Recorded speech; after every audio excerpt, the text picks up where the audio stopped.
Ako po si Nora Villamayor. Ay, isa na maliit eh. Sa totoo lang, nininervyos ako talaga.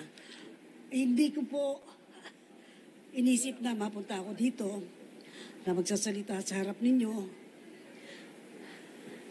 Pero sa kagustuhan ko po na makatulong po sa ating mga kababayan, makatulong po sa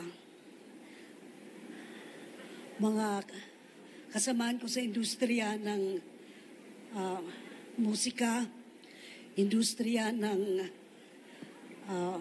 puting tabing, saki-sining, at sa entablado, lahat po sila ay kaya po ako naglakas loob at talagang gusto makatulong para sa lahat, lalo na sa ating mga kababayan. Ang aking pong pasasalamat sa People's Champ Party List sapagkat sila po ang nakiusap sa akin na tutulong para matupad ko po yung aking pangarap na makatulong sa ating mga kababayan. Yun lang po. Salamat po. Okay, maraming salamat po. Sir, excuse me. Interview na po kayo ngayon. Anyone? Magandang umaga po sa inyong lahat. Ako po si Nick Enciso, D8, isa po sa nominado ng People's Champ Party List. Alam niyo po, nabigyan kami ng encouragement ni Ate Guy kasi matagal ko na po siyang kaibigan, parang kapatid ko po siya. At sinabi niya sa akin, Nick, paano ba ka makakatulong sa taong bayan? Sabi ko, Ate Guy, nasa puso ang pagtulong at alam ko nasa sa iyo yun. Kaya sabi ko, Ate Guy, ituloy natin itong People's Champ Party List. Dahil, alam niyo naman, pag kayo nagsasalita, galing sa puso, hindi kayo nambubola. Ang katotohanan po, ito pong grupo namin, bago lang po ito na buo. Halos isang buwan lang, wala po pong 2 buwan eh. Dahil nasa puso po ang pagtulong namin sa kapwa, kagaya ng ginagawa ni Ate Guy. Alam niyo po sa Ate Guy, very generous yan eh. Pag mayroong lumapit dyan, kahit na, Jesus Maria, masyadong matulungin. Kaya, isa sa katuparan po namin ang pagtabang, pagbikol tuloy, ang pagtulong sa kapwa. At mas lalo po ang mahal na mahal ni Ate Guy po ang industriya. Sabi niya sa akin, yung mga reporter, yung mga galing sa pelikula, tulungan natin yan. Naku, manay, isa lang ang layunin natin. Kaya ang People's Champ po, yan ang sama-sama ng mga farmers, fishermen, OFW at karpintero. Yun lang po ang masasabi ko sa inyo. Maraming salamat po. Maraming salamat din po. Okay, sir, mag-a-answer na po kayo ng katanungan. Tapos na po. Tapos na po yung 10 minutes. Good morning po. Ako po si Bong Cabato, nominee din for People's Champ. Pag kami po ay pinalad sa Kongreso for 2025, nakafocus po kami sa 3 bagay. Protection, security, and welfare po ng mga taong tinuturing naming champ. Sino-sino po ba sila? C, for casual or contractual workers. H, for health workers. A, for agricultural workers. Kasama dyan yung ating fisher folks. M, for migrant workers. And of course, P, for Pinoy's Pride. Katulad ng mga taong nasa film industry na kasama ni Ate Guy. Yun lang po. Maraming salamat po. Okay, maraming salamat din po. Katanungan na po sa media. Lapit po kayo, ma'am, para sa pagtatanong. Ma'am? Okay, Michael Rogas, Radyo Pilipinas po. Magandang umaga po. Michael Rogas po from Radyo Pilipinas. Kay Ate Guy po. Ma'am, last election, kung hindi kami nagkakamali, ang isa po sa sinuportahan ninyo yung Bicol Saro Party List. Ano pong dahilan bakit hindi na po Bicol Saro ang sinusuportahan ninyo ngayon at ito na pong grupo ito ang sinusuportahan nyo ngayon? Kinuha lang po nila ako mag-endorse po ng Bicol Saro. Endorser lamang po kayo? Endorser lang po. So, sa ngayon po, hindi na po kayo endorser kayo ng Bicol Saro.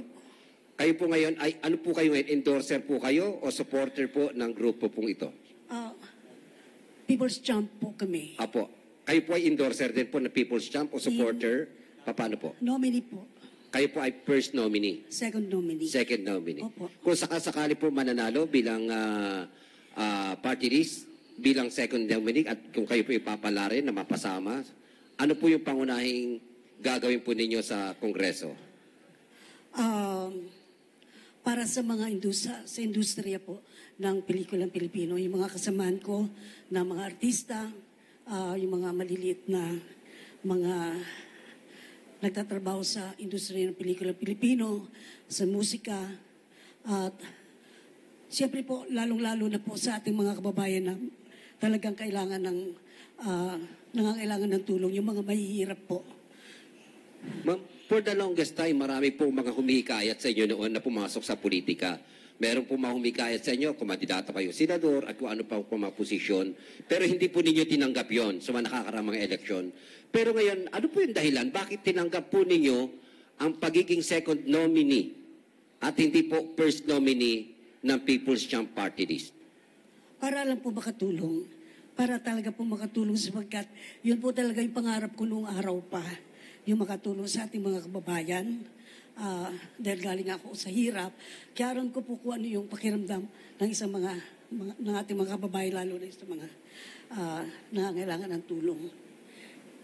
Bakit po second nominee at hindi po first nominee? Siguro po naman kasi kung halimbawa gugustuhin ng tao kahit mga mag-third nominee ka o fourth nominee, kung talagang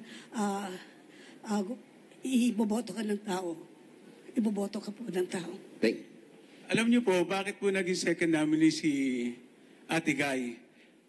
Isa man po ang manalo sa amin o dalawa, iisa lang po yan. Pinag-usapan po namin yan at nanumpa kami sa isa't isa. Kung isa man, ako po ang first nominee. At sinabi ko po, kami 10. Isa man ang manalo, lahat kami panalo. At yan po pinangangako ko. At alam niyo naman po na pag sa puso ang inyong ginagawa, matutupad yan. Alam niyo naman po, galing kami sa hirap at ginhawa. Ngayon, sa edad namin, kailangan makatulong na eh. Yun nga, in-explain ko kay Ate Guy, legacy na. Marami na tayong nagawa eh. Ngayon, ang pagtulong sa kapwa, importante po yan. Yun lang po. Last question po. Ate Guy, ano po ang sagot ninyo doon po sa mga bashers na kaya daw po pumapasok sa politika dahil wala na pong kita sa pelikula? Hindi naman po totoo yun. Kagaya naman po sa akin, may mga inaalok naman pong mga pelikula sa akin at hindi natin pwede sabihin na walang pumapasok na pera sa atin o hindi kumikita. Sa totoo lang ho, gusto namin pagbigyan lahat ng mga questions nyo. Pero kaya ho dahil dyan, bago ho kami umakyat dito, we are expecting so many questions. Kaya ho kami ho, nagpasya ho kami that in due time, we will call a press conference. Lahat kayo po kumbidado. Just to answer all your queries, your questions. Sige, Salamat sir. po. For the last question po, a very quick lang question from Sherry Ann Torres, ABS-CBN. Hi sir, good morning. Pakiklaro lang po, iba kayo sa People's Movement Party List Group? Sa grupo ni Senator Pacquiao? Ay, iba po. Opo. Kasi po medyo para lang klaro din, no, Ma'am Guy. Ano kasi nakakalito, sinasabi niyo po kasi kanina, ang magiging constituent niyo, target constituent niyo, farmers, workers, etc., agriculture. Pero sabi po ni Ms. Honor kanina, workers ng movie industry. No, ma'am. Paano po ba yun? Pakipaliwanag lang po. Yun nga po, as explained earlier, meron acronym po tayo ng CHAMP. Yung sinasabi po ni Ms. Nora Honor, ni Ate Guy, pertains to the P, na Pinoy's Pride. Pinoy's Pride. Kasama po doon yung mga artista na kailangan ng security and welfare sa kanilang pagtanda, sa kanilang pagkatapos ng kanilang karera. The others po, yung sinasabi po ni Congressman Enciso, yung ating mga casual workers, na alam naman po natin, wala po mga retirement benefits, and so we will propose 4 bills that will give them additional protection. Salamat po. Sir, maraming salamat lang. po. Ay, sorry. Ay, sorry. Tapos Isa na lang.